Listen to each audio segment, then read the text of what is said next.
सम्मान समारोह हम लोगों ने इसलिए रखा क्योंकि दोनों होनहार छात्र हिंदुस्तान की सबसे बड़ी और कठिन परीक्षा जिसको नीट कहते हैं, इन दोनों ने जो है उसमें अपना परचम लहराया। इसलिए जो है इनके सम्मान के लिए हम लोगों ने सोचा कि क्यों ना हम लोग अपने भांजे और भतीजे का जो है सम्मान करें, ताकि इनके सम्मान से जो है एक दूसरे को लोग देख के उनके हौसला आए, उनके अंदर लोग दूसरों के जो है जज्बात निकले कि हम भी यार, हमारा भी बच्चा कुछ आगे बढ़े, हम भी जो है हमारे बच्चे जो है आगे कुछ बड़े कामयाबी अता करें, कामयाबी जो है कि मंजिल की तरफ बढ़े। नमस्कार, आप देख रहे हैं नवभारत समाचार में हूं डॉक्टर नजर अंसारी। उत्तर प्रदेश के लखीमपुर खीरी जिले के कस्बा खीरी के 2 बच्चों ने नीट की परीक्षा में टॉप अंक हासिल कर इस बार MBBS में एडमिशन कराया है। तस्वीरों में साफ तौर पर आप देख सकते हैं कस्बा खीरी के मोहल्ला कटरा निवासी मास्टर मरहूम इकबाल साहब के साहबजादे फैसल खान और मोहल्ला शेख सराय निवासी रईस अहमद अंसारी के साहबजादे अशरफ अंसारी। तस्वीरों में दोनों बच्चे मौजूद हैं। ये 2 बच्चे कस्बा खीरी की शान, कस्बा खीरी का गौरव माने जाते हैं। इस बार इन्होंने टॉप नंबर हासिल करके MBBS में एडमिशन लिया है। Top in the sense Faisal Khan ने बताया कि 650 से ज़्यादा अंक पाने वालों को टॉप श्रेणी में रखा गया है। फैसल खान ने 679 अंक हासिल किए हैं, अशरफ अंसारी ने 683 अंक हासिल किए हैं। इस तरह से दोनों ने 2024 की नीट परीक्षा में टॉप अंक हासिल कर मेडिकल के क्षेत्र में बहुत मजबूत कदम आगे बढ़ाया है। कस्बा खीरी की दोनों बच्चे शान हैं। हालांकि इससे पहले 2 बच्चे कस्बा खीरी के MBBS कर चुके हैं। कई बच्चों ने फॉरेन से भी MBBS किया है और कई बच्चे फॉरेन में मौजूदा समय में भी MBBS कर रहे हैं। इसके अलावा मेडिकल की अलग अलग फील्ड जैसे यूनानी, आयुर्वेद, नेचुरोपैथ, होम्योपैथ में भी कई लोग कस्बा खीरी में डिग्रियां हासिल कर चुके हैं और अभी भी कई बच्चे प्रयासरत भी हैं। किसी ज़माने में कहा जाता था कि कस्बा खीरी शिक्षा के क्षेत्र में पीछे है, लेकिन मौजूदा दौर में कई वर्षों से देखा जाए तो कस्बा खीरी शिक्षा के क्षेत्र में बहुत आगे जा रहा है। कुछ बच्चे UPSC की तैयारी कर रहे हैं प्रशासनिक सेवाओं के लिए, कुछ बच्चे इंजीनियरिंग की तैयारी कर रहे हैं। अलग अलग क्षेत्रों में कई बच्चे तैयारी कर रहे हैं। कुछ बच्चे मेडिकल की अलग अलग फील्ड में अपना करियर बनाने की सोच रहे हैं। इस तरह से कस्बा खीरी शिक्षा की तरफ पूरी तरह से आगे बढ़ रहा है। 2024 की नीट परीक्षा में इन 2 बच्चों ने टॉप अंक हासिल कर कस्बा खीरी के एक एक नागरिक का सर गर्व से ऊंचा कर दिया है। ये कोहिनूर हीरे यकीनन एक न एक दिन आकाश की बुलंदी पर पहुंचकर पूरी कायनात को रोशन करने वाले हैं। आपको बताते चले कि फैसल खान एक ऐसी पर्सनालिटी हैं जिनके सर से काफ़ी पहले इनके वालिद का साया उठ चुका था। रब्बे कायनात मरहूम मास्टर इकबाल साहब को जन्नतुल फिरदौस में आला से आला मकाम अता करे। उनकी वालिदा की तमन्नाएं, उनकी वालिदा की तरबियत और उनके वालिदा के संस्कार की फैसल खान ने आज अपने माता पिता का नाम रोशन कर दिया है, उनके अपने सपनों को साकार कर दिया है, अपने अजीज़ और क़रीब रिश्तेदार, भाई बंधुओं और दोस्तों का सर गर्व से ऊँचा कर दिया है।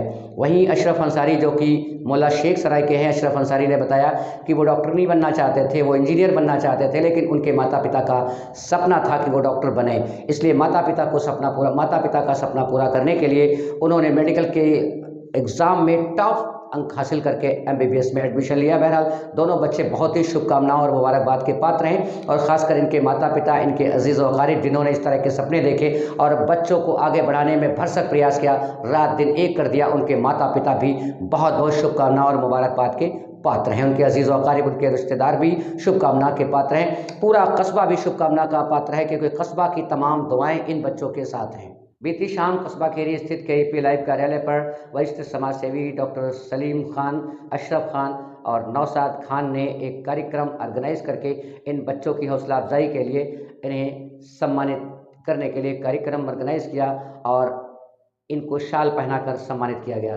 कार्यक्रम की अध्यक्षता व्यापार मंडल के नगर अध्यक्ष साजिद अली मंसूरी ने की। कार्यक्रम का संचालन वरिष्ठ अधिवक्ता मोहम्मद सईद खान एडवोकेट ने किया। कार्यक्रम में शायर इलियास चिश्ती, सैयद सलमान रिजवी, पूर्व चेयरमैन गुफरान अहमद, डॉक्टर नज़र अंसारी, पत्रकार आफ्ताब खान, बासित खान, एडवोकेट नाजिम अली अंसारी समेत कई वक्ताओं ने अपने अपने विचार रखे और सभी ने खुशी जाहिर की, बच्चों को शुभकामना और उनके माता पिता को शुभकामना दी। वक्ताओं ने कार्यक्रम को संबोधित करते हुए कहा कि बड़े गर्व की बात है, बड़े फ़ख्र की बात है कि हमारे कस्बे से 2024 की नीट परीक्षा में हमारे 2 कोहिनूर हीरो ने टॉप करके कस्बे का नाम रोशन किया है। कार्यक्रम के प्रमुख ऑर्गेनाइजर वरिष्ठ समाज सेवी डॉक्टर सलीम खान ने बताया कि सफल हुए बच्चों को सम्मानित किया जाना बहुत ज़रूरी है ताकि उनके अंदर और ज़्यादा हौसला बढ़े और बच्चों में भी और स्टूडेंट्स में भी हौसला बढ़े और नागरिकों में भी सकारात्मक ऊर्जा बढ़े, सकारात्मक नज़रिया बढ़े और बच्चों को आगे लाएं। आपको बताते चले कि आज़ादी से लेकर अब तक वरिष्ठ समाज सेवी doctor Salim Khan, KEP live के संपादक अशरफ खान, अमर टेंट हाउस के संचालक नौशाद खान की ये पहली बार पहल है जिन्होंने इस तरह का कार्यक्रम किया और एग्ज़ाम में सफल हुए बच्चों को सम्मानित करने के लिए ये कदम उठाया। काबिले मुबारकबाद हैं और काबिले एहतराम हैं ये हस्तियां भी जिनके मन में इस तरह का ख्याल आया कि नई जनरेशन के बच्चों की हौसला अफजाई की जाए, उनके अभिभावकों की हौसला अफजाई की जाए ताकि और स्टूडेंट्स की हौसला अफजाई हो सके और नागरिकों की हौसला अफजाई हो सके, शिक्षा के क्षेत्र में लोग अपने बच्चों को आगे ला सकें।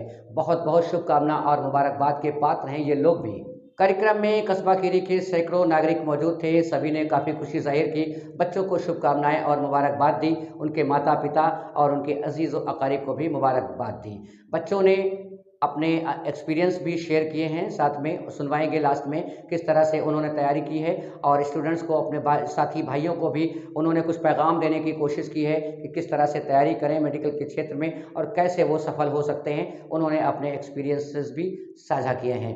नवभारत समाचार टीम इन बच्चों को, इनके माता पिता, इनके अजीज़ व अकारिब को शुभकामनाएं और मुबारकबाद पेश करती है। इसके अलावा जो बच्चे शिक्षा के क्षेत्र में अपना करियर बनाने की कोशिश कर रहे हैं, चाहे वो मेडिकल फील्ड हो, चाहे प्रशासनिक सेवा हो, इंजीनियरिंग हो या किसी भी क्षेत्र में जाने की तैयारी कर रहे हैं, उन सबको बहुत बहुत शुभकामनाएं और बहुत मुबारकबाद देती है। और साथ ही गुजारिश ये करना चाहती है आम जनमानस से कि बच्चे हमारे हैं, हमारे बच्चों का सहयोग और उनकी हेल्प करना हमारी जिम्मेदारी है। शिक्षा ही एक ऐसा हथियार है जिसके ज़रिए न ज़िंदगी की सिर्फ कठिन से कठिन मुश्किलों को हल किया जा सकता है, बल्कि देश और दुनिया के समाज को बेहतर भी बनाया जा सकता है।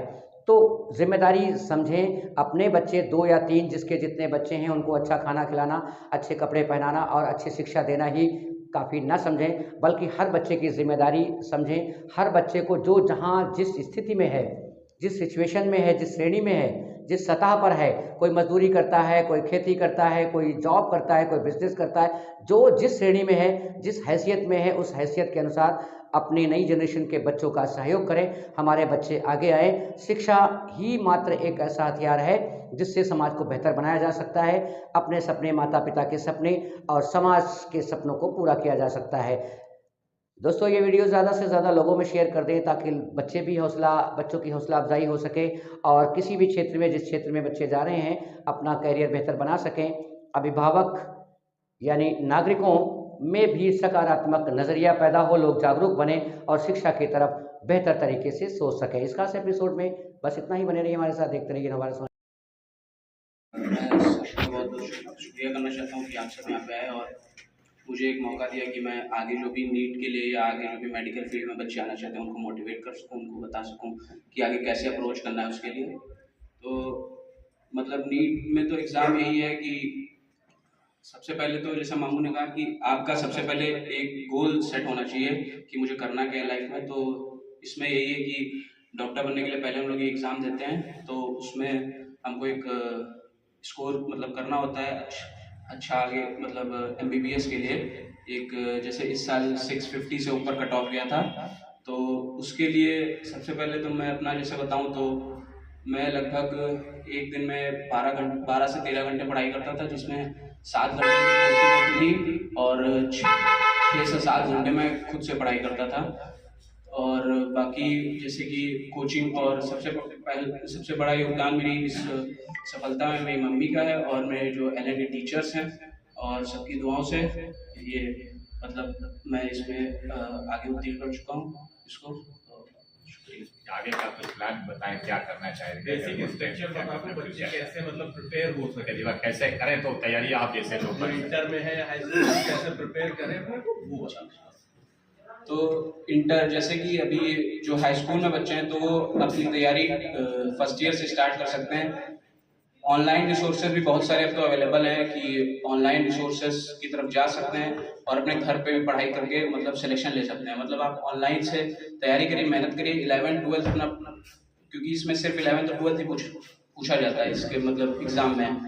तो आप इसके लिए ऑनलाइन अगर रिसोर्स की तरफ जाएंगे तो उसमें भी यहाँ पे बहुत अच्छे से पढ़ाया गया है, और जिसको जैसे समझ आता है कि ऑनलाइन में अगर अच्छा घर पे अच्छी पढ़ाई हो रही है तो वहाँ पे आप घर पे रह के भी पढ़ाई कर सकते हैं, और बाकी अगर आपको ये है कि ऑफलाइन मतलब करना है पढ़ाई तो वहाँ भी कर सकते हैं, कोई वो नहीं। और बाकी जैसे अगर मैं तैयारी करता हूँ तो इसमें 11th-12th पूरा पूछा जाता है कोर्स, और बायो इसमें 360 मार्क्स का होता है, 180 मार्क्स का केमिस्ट्री और 180 मार्क्स का फिजिक्स होता है। तो मुझे सबसे पहले तो आपको ये देखना पड़ेगा आपका सब्जेक्ट स्ट्रॉन्ग कौन सा है, वीक कौन सा है।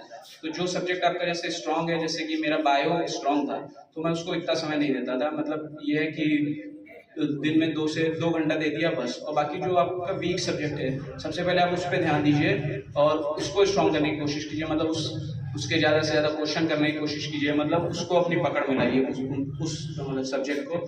तो क्योंकि जो आपका स्ट्रॉन्ग होगा उसमें तो आप मार्क्स आसानी से स्कोर कर सकेंगे, लेकिन जो वीक होगा उसी में आपके मार्क्स बहुत कम होंगे और आपको वो डर लगेगा। इसलिए वीक सब्जेक्ट पे अपने काम करिए। और टेस्ट मतलब इस एग्ज़ाम में सबसे ज़्यादा ज़रूरी है कि आप टेस्ट देते रहिए। जैसे कि आप मान लीजिए मैं बताऊं तो मैं 21 दिन पे मेरा हर टेस्ट होता था। हर 21 दिन में जो मैंने पढ़ा है उसके हर 21 दिन बाद एक टेस्ट होता था जिसमें जो मैंने 21 दिन में पढ़ा है वो पूछा जाएगा। तो ये मेरे लिए काफ़ी हेल्पफुल रहा है कि मैं टेस्ट देता था, उससे मैं अपनी मिस्टेक्स को एनालाइज करता था कि मुझसे जो मिस्टेक हो रही है तो मैं अब वो क्वेश्चन में अब अगली बार वो मिस्टेक नहीं दोहराऊंगा। तो ये चीज़ें काफ़ी मुझे हेल्प की। और बाकी लास्ट समय में मैं लगभग फरवरी में मैंने अपना कोर्स पूरा कर लिया था और मेरा एग्ज़ाम मई में था। फिर मैंने 2 महीने लगभग सिर्फ टेस्ट दिए 2 महीने और अपनी मिस्टेक्स को एनालाइज करता गया। और बाकी फिर लास्ट में मैंने टेस्ट सिर्फ लास्ट में तो सिर्फ टेस्ट, क्योंकि कोर्स पूरा हो गया तो सिर्फ आप रिवीजन करिए और टेस्ट दीजिए। और टेस्ट में जो मिस्टेक्स हो रही है उनको एनालाइज करिए, और अगर आपको लग रहा है कि ये मेरा टॉपिक वीक है तो सिर्फ उस टॉपिक को पढ़िए, क्योंकि जो आप पढ़ चुके हैं वो आप नहीं भूलेंगे। मतलब उसको सिर्फ रिवाइज कर लीजिए, बाकी उसको बार बार पढ़ने की जरूरत नहीं है, उसमें टाइम वेस्ट होगा। तो जो आपका वीक है उस पर पहले ध्यान दीजिए। बहुत बहुत बहुत शुक्रिया फैसल जी। फैसल जो आज medical college government medical college Azamgarh के मेडिकल के छात्र हैं, इन्होंने अपने अनुभव साझा किए। इसी से साथ ही हमारे कस्बे के एक और होनहार बेटे अशरफ अंसारी साहब मेरे भतीजे हैं जो लखीमपुर मेडिकल कॉलेज में मेडिकल के छात्र हैं। मैं उनसे भी चाहूँगा कि उन्होंने 683 अंक पाए हैं, फैसल से उनके अंक ज़्यादा थे, इसलिए जाहिर सी बात है कि उन्होंने 683 अंक पा करके इस मेडिकल में प्रवेश पाया है और नीट की परीक्षा उत्तीर्ण की है, तो उनका और अच्छी मेहनत उन्होंने की होगी। वजह मैं चाहूँगा कि वो भी अपने अनुभव साझा करें और आने वाले अपने नए जूनियर्स के लिए क्या वो चाहे कैसे उनको प्रेरणा देते हैं कि वो क्या करें कि आप जैसे छात्र जो मेडिकल में जाना चाहते हैं वो भी आपके नक्शे कदम पे चल करके और अच्छे मेडिकल कॉलेज में प्रवेश पा सकें। अस्सलाम वालेकुम एवरीवन। सबसे पहले मैं अपने अल्लाह का शुक्र अदा करता हूँ कि उसने मुझे तौफीक दी और मैंने तैयारी की। और एक बात मैंने कुरान में सीखी थी कि जब तुम किसी काम का इरादा कर लो तो अल्लाह पे यकीन रखो, बेशक अल्लाह तुम्हारे साथ है। बेशक। तो उसी के साथ मैंने अपनी जर्नी स्टार्ट की नीट की। सबसे पहले मैं बताना ये भी चाहूँगा कि मैं डॉक्टर बनना ही नहीं चाहता था। मैंने मैथमेटिक्स एंटर किया था और मैं इंजीनियर बनना चाहता था, लेकिन मेरे पेरेंट्स चाहते थे कि मैं डॉक्टर बनूं और ज़्यादा मुझे बाहर ना जाना पड़े, घर पे रहकर अपने फैमिली के साथ रहूँ। इसलिए मैंने फिर बाद में दोबारा प्राइवेट बायोलॉजी सब्जेक्ट लिया और फिर इंटर दोबारा किया और फिर अपनी नीट की जर्नी स्टार्ट की। तो अब मेरे पास मैथमेटिक्स थी तो इसका मुझे एक फ़ायदा ये हुआ था कि फिजिक्स और केमिस्ट्री मेरे लिए बहुत आसान थी और बायो मेरे पास थी नहीं, तो उसमें मुझे मेहनत करना पड़ा। और मैं ये बताना चाहूँगा कि आजकल पढ़ना अगर आपको नीट के लिए पढ़ाई करना है तो सबसे बेस्ट ऑनलाइन ही है। मैंने ऑनलाइन किया घर पे रह कर, और ऑनलाइन बहुत से सोर्स हैं जैसे PW हो गया, अनअकैडमी हो गया, कहीं से भी पढ़ सकते हैं। बाकी फैसल ने आपको बहुत सारी चीज़ें बताई दी हैं तो आप वो भी फॉलो कर सकते हैं। जो भी अपनी एस्पिरेंट आने वाले हैं और जो भी इस फील्ड में आना चाहते हैं उसके लिए इसे फॉलो कर सकते हैं आप।